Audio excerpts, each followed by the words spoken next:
جی بسم اللہ الرحمن الرحیم اللہم صلی وسلم وبارک علی سیدنا محمد۔ تین چار بڑے اہم ایشوز ہیں۔ ایک تو بہت جو ملک کے لیے بھی اہم ہے، کل ہم گئے بھی ہیں اس پہ، اور پٹیشن ہماری جماعت نے جو ہے وہ جمع کر دی ہے سپریم کورٹ آف پاکستان میں۔ ہم نیب امینڈمنٹس کے خلاف ہم چلے گئے ہیں، اور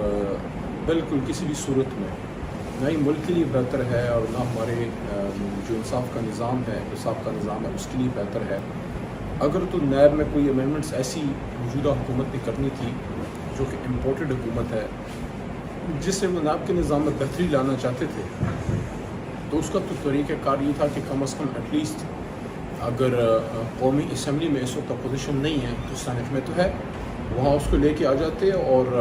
اس پہ تفصیلی گفتگو ہونی چاہیے تھی۔ اسٹینڈنگ کمیٹی آن لا وہاں موجود ہے، لیکن جس عجلت میں اس کو کیا گیا، حالانکہ 2 بار صدر مملکت نے اس کو ریجیکٹ کیا ہے، یہ جو نیب امینڈمنٹس انہوں نے کی ہیں، جس کو میں نیب پہ خود کچھ حملہ کہتا ہوں، کہ اگر یہ لا رہ گئے، ہم نے تو ہماری انشاءاللہ جب اللہ کے حکم سے حکومت آئے گی، ہم تو اس کو ریورس کرائیں گے اور واپس صورتحال کو وہی بحال کریں گے اور بہتری کے ساتھ لے کے آئیں گے کہ اگر جن چیزوں پہ آج کی حکومت کہتی ہے کہ نیب میں سقم تھے، لوگوں کو غیر ضروری طور پہ جو ہے وہ کسٹڈی میں رکھا جاتا تھا 90 دن، یا پولیٹیکل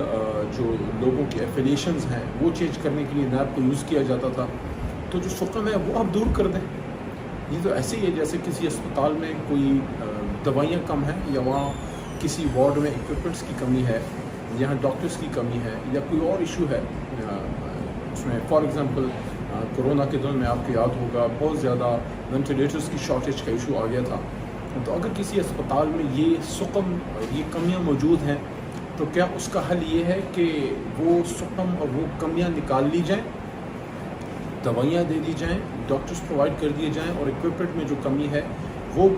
پورا کیا جائے، یا اس اسپتال کو ہی تالا لگا دیں؟ یہ تو انہوں نے ایسا کیا ہے کہ احتساب کے نظام کو تو تالا لگا دیا ہے، کہ 3 4 5 تو اس میں ایسے انہوں نے امینڈمنٹس کی ہیں جس پہ تفصیلی میں بات کر بھی چکا ہوں، لیکن اس کو مستقل ہم نے کرتے رہنا ہے کہ ایک تو وائٹ کالر کرائمز کی انہوں نے بنیاد ہی الٹی کر دی ہے، کہ یہ تو کوئی عام فوجداری مقدمہ نہیں ہے جو 100% ریاست نے پروف کرنا ہے۔ یہ تو میرے بھائی وائٹ کالر کرائمز ہیں جس میں ریاست نے یا حکومت نے یہ صرف پروف کرنا ہوتا ہے کہ ایک پراپرٹی یا ایک ایسٹ یا کوئی موویبل یا اموویبل جو ایسٹس ہوتے ہیں وہ آپ کے ہیں،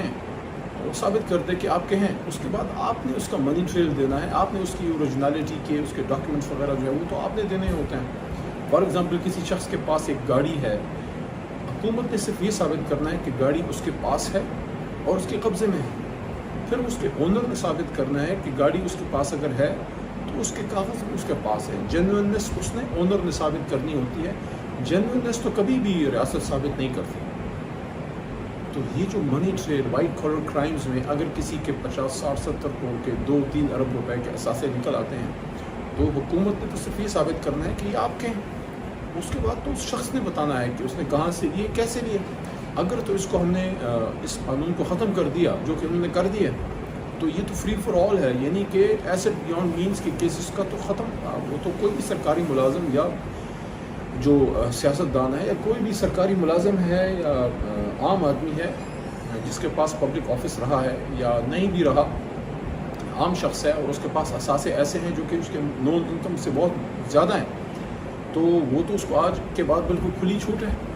آپ کرپشن کریں، بلیک منی لے کے آئیں، منی لانڈرنگ کریں، جدھر سے پیسے آپ کماتے ہیں کمائیں، ہر طرح سے کمائیں، کوئی مسئلہ نہیں، آپ کو کوئی پوچھے گا نہیں۔ ریاست نہیں ثابت کرنا ہے کہ بلیک منی ہے، ریاست کیسے ثابت کرے بھائی؟ ایک آدمی نے یہاں کوئی غلط کام کیا ہے، اس کے پیسے اس نے لنڈن میں یا سوئٹزرلینڈ میں یا امریکہ میں یا کسی اور جگہ پہ اس نے اسکینڈینیویا میں لے لیے ہیں، اب حکومت تو نہیں ثابت کر سکتی، یہ تو اب اس شخص نے بتانا ہے کہ اس نے جو پیسے باہر لیے ہیں وہ اس نے کس مد میں لیے ہیں۔ بلکہ انہوں نے تو یہ بھی شاید اس میں جو ہے وہ سیکشن ریزائن میں بھی نہیں چینج کر دی ہے کہ جو فورن کا آپ کا ہے ایویڈنس وہ ایکسیپٹیبل ہی نہیں ہے۔ تو اگر فورن کا ایویڈنس یہاں آپ ایکسیپٹیبل نہیں ہے، تو اس کا مطلب ہے کہ جو آف شور اکاؤنٹس ہیں یا جو اوورسیز آپ کے اکاؤنٹس ہیں، جو سوئس اکاؤنٹس ہیں جس کے بھی ہیں یا اور کسی ملک میں ہیں، سو اب آپ اس کے جواب دے نہیں کہ پاکستانی ہوتے ہوئے یہاں کسی اہم عہدے پہ ہوتے ہوئے یہاں سے آپ یہاں رہے، آپ نے باہر کوئی بزنس نہیں کیا، یہاں آپ نے کاروبار سٹارٹ کیا یا بزنس سٹارٹ کیا، باہر آپ کے بے انتہا ساسے بن گئے، اس کے آپ جواب دے نہیں ہیں۔ بڑی عجیب سی بات ہے۔ پھر سب سے اس میں ایک بڑی امپورٹنٹ چیز ہے کہ اس کو آپ نے نیب امینڈمنٹس کو آپ نے اس طریقے سے کر دیا ہے کہ وہ ادارہ جو نیب کا احتساب کا ادارہ ہے، عام طور پر احتساب کس کا ہوتا ہے؟ راستے میں بیٹھے کسی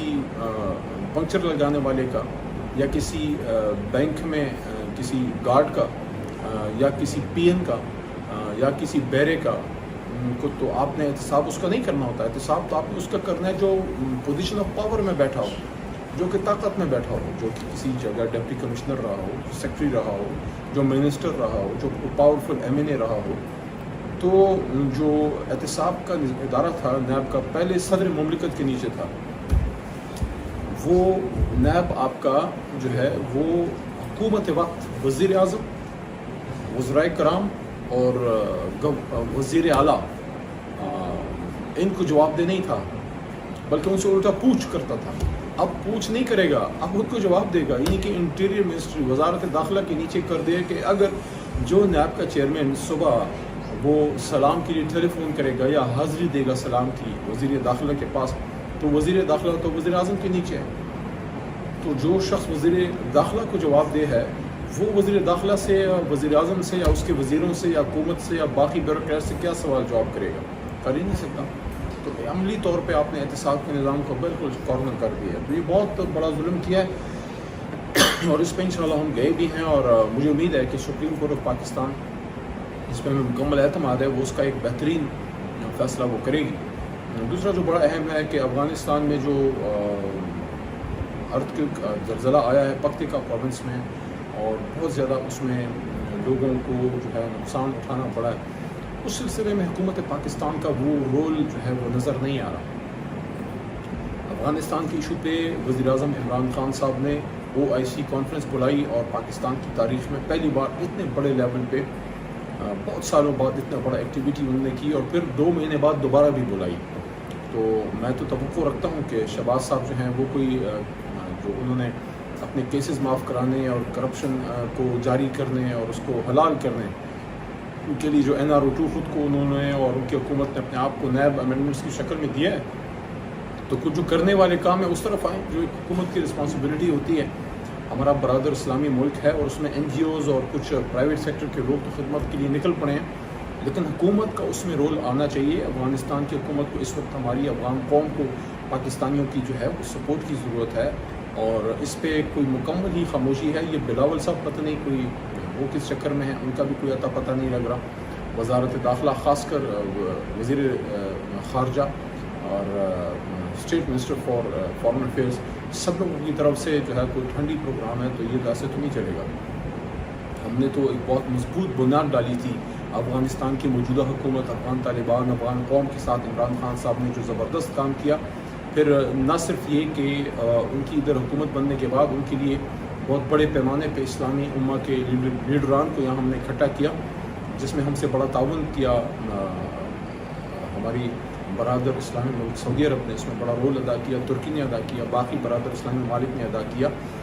بلکہ ان کا جو پیس ٹاکس تھے امریکہ کا افغان طالبان کے ساتھ دوحہ وغیرہ میں، پاکستان اس میں عمران خان صاحب کی حکومت نے بنیادی کردار ادا کیا، جس میں ہمارے ساتھ ہمارے اداروں کا، پاک فوج کا بھی تعاون رہا۔ تو وہ تو اب روایت جاری رہنی چاہیے۔ تو افغانستان کی طرف ہمیں ضرور ہیلپ جو ہے ان کی طرف ہمیں ایکسٹینڈ کرنی چاہیے۔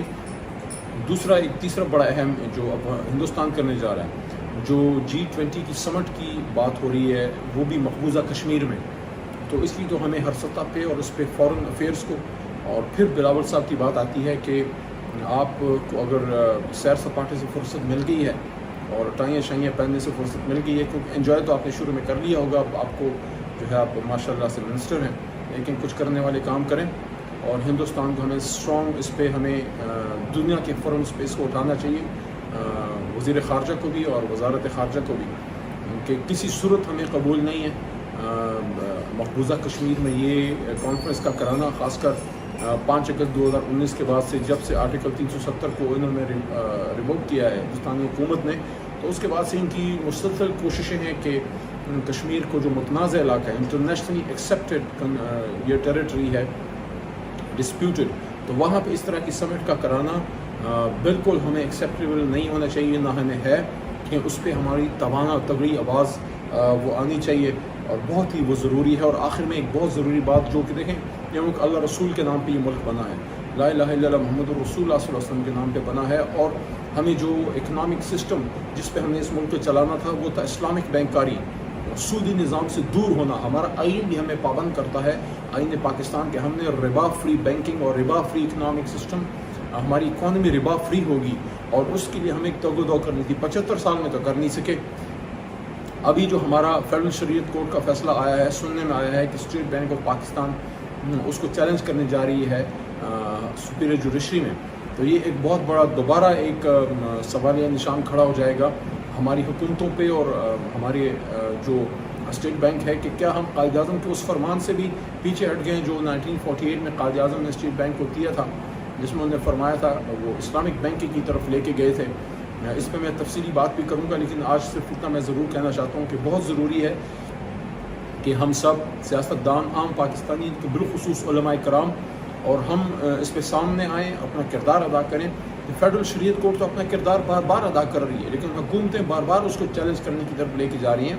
مجھے آئیڈیا ہے، مجھے اندازہ ہے کہ فوری طور پہ ہم اچانک بیک جنبش قلم سب کچھ ختم کر کے اسلامک بینکاری کی طرف نہیں آ سکتے، لیکن اس کے لیے ایک روڈ میپ تو ہم دیں، بجائے اس کے کہ ان کی طرف سے فیصلہ آئے اور ہم ربا کے حق میں جو ہے وہاں اس کو چیلنج کرنے کے سود کے خلاف فیڈرل شریعت کو فیصلہ دیتی ہے اور حکومتیں جا کے اس کو چیلنج کر دیتی ہیں۔ یہ تو اللہ کے غضب کو بلانے والی باتیں ہیں، کیونکہ اللہ فرماتے ہیں کہ جو سود کرتا ہے وہ اللہ، یعنی میرے سے فرماتے ہیں اللہ کہ اللہ اور رسول صلی اللہ علیہ وسلم سے جنگ کرتا ہے، تو جب ہم اللہ رسول سے خدا نخواستہ جنگ کریں گے تو کیسے اللہ کی مدد آئے گی؟ تو یہ چیز بڑی اہم ہے، اور اس پہ آج کی حکومت کو بھی کردار ادا کرنا چاہیے، اور اسٹیٹ بینک بھی کوئی ہوش کے ناخن لے اور اس پہ کوئی پریکٹیکل روڈ میپ دے کہ بھائی 75 سال بعد آخر کب ہم جناح کی ویژن کو، قائد اعظم کی ویژن کو اسلامک بینکاری کی طرف ان کا تھا، جس میں کلیئر فرمایا تھا کہ I shall watch with keenness the work of your State Bank کو کہتے ہیں your research organization in devising the banking principles, Islamic system کی انہوں نے بات کی، اور یہ بھی فرمایا تھا کہ western economic system has given the world nothing but 2 world wars, تو کہ جو مغربی معاشی نظام ہے اس نے دنیا کو کچھ نہیں دیا بلکہ 2 عالمی جنگیں دی ہیں۔ تو اس پہ تفصیلی ہم نے بات کرنی ہے، اور اس پہ ہم نے آپس میں رابطہ رکھنا ہے، اور کسی بھی صورت ہم نے پاکستان کو سود کی طرف ہم نے نہیں جانے دینا، سود کی دلدل سے ہم نے نکلنا ہے۔ یہی واحد حل ہے پاکستان کے تمام معاشی مسائل کا کہ بتدریج ہم اسلامک بینکاری کی طرف جاتے جائیں، ربا فری بینکنگ سسٹم کی طرف، ربا فری اکنامک سسٹم کی طرف، معیشت کی طرف ہم جاتے جائیں۔ تو اس طرح سے فیڈرل شریعت کورٹ کے فیصلے کو ببانگ دہل جا کے چیلنج کر دیں، اس کو پھر کٹائی میں ڈال دیں، پھر سالہ سال پھر وہ معاملہ ادھر لٹکا رہے، ایسے نہیں پاکستان چلے گا۔ ہمیں پریکٹیکلی سٹیپس کے ساتھ آگے جانا چاہیے تاکہ پاکستان اس بہت بڑے سود سے جو ہم پہ، ہماری معیشت کا تو، بجٹ کا تو آدھے سے زیادہ حصہ بیرونی سود پہ چلا جاتا ہے، عوام کو اس کا کیا فائدہ ہے؟ لوگوں نے ادھر پیسے لائے ہیں، بڑے بڑے پیسے قرضے لے کے اس کو باہر لے کے سفن آف کر کے چلے گئے، منی لانڈر کر کے چلے گئے، عوام بیچارے ان کی چمڑی ادھیڑ کے وہ پیسے ہم دے رہے ہیں۔ تو یہ بہت ضروری ہے کہ ہم سودی بینکاری اور سودی معاشی نظام سے نکل کے اسلامک بینکنگ سسٹم اور اسلامک بینکاری کی طرف جائیں، اور جو فیڈرل شریعت کورٹ کا فیصلہ آیا ہے اس کو سپورٹ کریں، نہ کہ اس کے خلاف ہم چلے جائیں۔ تو آپ سب کا بہت شکریہ، انشاءاللہ پاکستان مضبوط ہوگا، اور مجھے امید ہے، قوی امید ہے انشاءاللہ